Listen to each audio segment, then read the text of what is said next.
आज का हमारा टॉपिक है मोटर मेंटेनेंस। आज के वीडियो में हम आपको बताएंगे कि मोटर की कितने किस्म की मेंटेनेंस होती है, किस तरह की जाती है। पूरी चेक शीट के साथ डिस्कस करेंगे पॉइंट टू पॉइंट। मेंटेनेंस दो टाइप के बेसिकली होते हैं। इसमें प्रिवेंटिव मेंटेनेंस और breakdown maintenance. Breakdown maintenance वो है जिसमें कोई फेलियर हो जाता है मोटर में और उसको रेक्टिफाई करके फिक्स कर दिया जाए, तो वो ब्रेक डाउन मेंटेनेंस कहलाती है या ट्रबल शूटिंग कहलाती है। दूसरा है प्रिवेंटिव मेंटेनेंस। ये मेंटेनेंस बगैर किसी प्रॉब्लम के टाइम बेस्ड होती है मोस्टली, या रनिंग आवर बेस्ड होती है। वेंडर की रिकमेंडेशन के मुताबिक बाय एनुअल भी हो सकता है, मंथली कोई मेंटेनेंस प्रिवेंटिव मेंटेनेंस हो सकती है, या एनुअल हो सकता है, या 5 ईयर्स 10 ईयर्स, इस तरह जो वेंडर रिकमेंड करता है वो प्रिवेंटिव मेंटेनेंस कहलाती है। और कुछ preventive maintenance running hour base भी होते हैं कि 500 घंटा एक मोटर चलता है तो 500 घंटे बाद क्या मेंटेनेंस करनी है, 100 घंटे बाद कितनी मेंटेनेंस करनी है। मोस्टली टाइम बेस मेंटेनेंस की जाती है, जिसमें monthly by annual annual maintenance की जाती है। तो मेंटेनेंस के मोटर के मेंटेनेंस के कौन से वो बेसिक पॉइंट्स हैं जो प्रिवेंटिव मेंटेनेंस में की जाती हैं, उन वो आपके साथ शेयर करेंगे आज। सबसे पहले रनिंग कंडीशन में मोटर के कुछ टेस्ट करने हैं।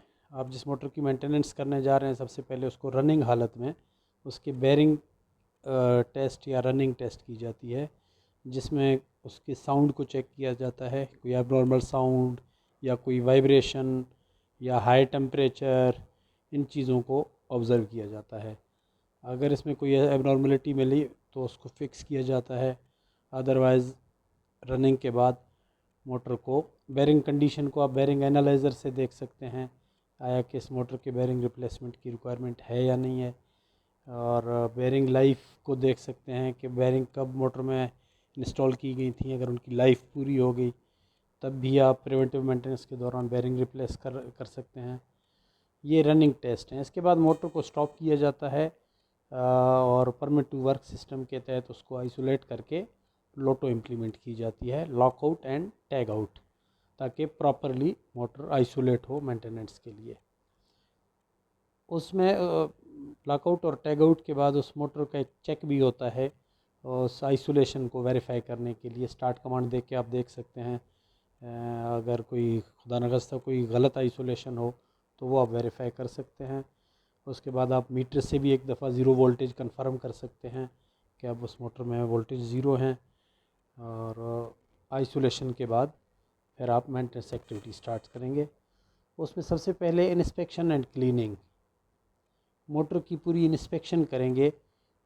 इसमें कोई डस्ट है, उनकी क्लीनिंग करेंगे, फ़ैन कवर रिमूव करके उसके फिन्स की और उसके बॉडी की थारो क्लीनिंग की जाए करनी पड़ती है, क्योंकि अगर इसमें रस्ट या डस्ट काफ़ी ज़्यादा आ जाए तो वो डस्ट प्रॉपर कूलिंग नहीं करने देता मोटर की, तो उससे मोटर की वाइंडिंग जल सकती है। इसलिए इसकी प्रॉपर क्लीनिंग की जाए। दूसरे नंबर पर है मैकेनिकल इंस्पेक्शन। मैकेनिकल इंस्पेक्शन में आप उसके स्ट्रक्चर को देखेंगे, कोई क्रैक तो नहीं है, कोई स्टड लूज़ तो नहीं है, या टूटी टूटी हुई तो नहीं है, कोई नट बोल्ट कोई ऐसी चीज़, कोई मैकेनिकली कोई उसमें एबनॉर्मलिटी तो नहीं है, उसकी इंस्पेक्शन करेंगे। फिर आप इलेक्ट्रिकल इंस्पेक्शन उसका करेंगे, जेबी खोल के अंदर कनेक्शंस की, केबल की कोई ओवरहीट तो नहीं है केबल, या कोई इलेक्ट्रिकल केबल की कोई इंसुलेशन फेलियर तो नहीं है। कोई इस तरह की अगर ऑब्जर्वेशन हो तो उसको इस मेंटेनेंस के दौरान आप फिक्स करेंगे। उसके बाद कनेक्शन टाइटनेस, इसमें तमाम इलेक्ट्रिकल के जो कनेक्शंस हैं जेबी के अंदर, अगर 3 फेज़ मोटर है 3 वायर हों तो तीनों वायरों की टाइटनेस करेंगे प्रॉपर, 4 वायर हो तो चारों वायरों की, अगर सिंगल फेज़ है तो दो जो केबल होंगी उनकी प्रॉपर टाइटनेस करेंगे। लूज़ कनेक्शन इंतहाई डेंजरस है इलेक्ट्रिकल के लिए, आपकी मोटर की वाइंडिंग भी जल सकती है, कोई बड़ा इंसिडेंट भी हो सकता है। इसलिए प्रॉपरली केबल के तमाम टर्मिनल्स को टाइट करेंगे।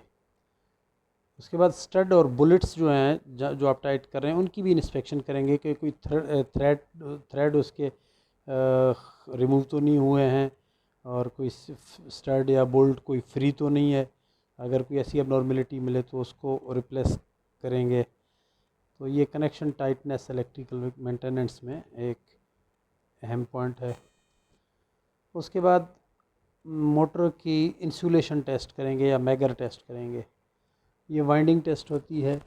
मैगर इक्विपमेंट के साथ आप उसकी इंसुलेशन रेजिस्टेंस देखेंगे और वो सेटिस्फैक्ट्री होनी चाहिए। अगर सेटिस्फैक्ट्री नहीं है तो फिर उसमें आप रेमेडियल एक्शन लेके उस प्रॉब्लम को फर्दर देख सकते हैं।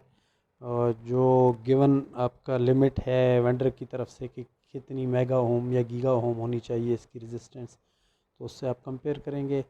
और मैगर टेस्ट डिफरेंट मोटर्स के लिए डिफरेंट वोल्टेज पे करते हैं। अगर 3 फेज़ मोटर है आपका 400 वोल्ट पे, तो उसकी 500 वोल्ट पे आप मैगर टेस्ट करेंगे। अगर सिंगल फेज़ है तो 250 वोल्ट पे आप मैगर टेस्ट करेंगे उस मोटर की। इस तरह अगर कोई मीडियम वोल्टेज मोटर है, 2-2.5 हज़ार वोल्टेज पे चलने वाली कोई मोटर है, तो उसको आप 1000 वोल्ट पे टेस्ट करेंगे। इस तरह अगर कोई छोटी मोटर है, डीसी मोटर है, तो उसके वोल्टेज के मुताबिक आप उसकी मैगर टेस्ट करेंगे। उसके बाद ब्रिज टेस्ट ये मोटर के वाइंडिंग या अंदर कॉइल की रेजिस्टेंस देखी जाती है कि वो अंदर से ओपन तो नहीं हुए या इंटरनल टर्न शॉर्ट तो नहीं हुए, आपस में वो टर्न शॉर्ट तो नहीं हुए। उसमें रेड येलो, येलो ब्लू और ब्लू रेड के साथ आप चेक करेंगे और तमाम रिज़ल्ट्स कॉइल की जो रेजिस्टेंस है वो सेम होनी चाहिए। रेड येलो का जो वैल्यू होगा वही येलो ब्लू और सेम ब्लू रेड का होना चाहिए। ये टेस्ट करेंगे आप। उसके बाद जो उसके प्रोटेक्शन रिले हैं उनकी टेस्ट करेंगे आप, और अर्थ केबल की कंटिन्यूटी को आप चेक करेंगे मोटर के, और ग्रीसिंग करेंगे मोटर में अगर रिक्वायरमेंट है। अगर रनिंग कंडीशन में या बेरिंग की लाइफ पूरी होने की सूरत में आपको कोई बेरिंग रिप्लेस करना है तो वो बेरिंग इसमें आप रिप्लेस कर सकते हैं। ग्रीसिंग भी लिमिट में करेंगे, जो शेड्यूल आपने बनाई होगी साल में एक दफ़ा कितने स्ट्रोक ग्रीस करनी है, लिमिट से ज़्यादा ग्रीसिंग भी नहीं करनी चाहिए। इस तरह ये मोटर मेंटेनेंस के टिप्स थे जो नॉर्मली किसी भी मोटर में की मेंटेनेंस के लिए एप्लीकेबल हैं।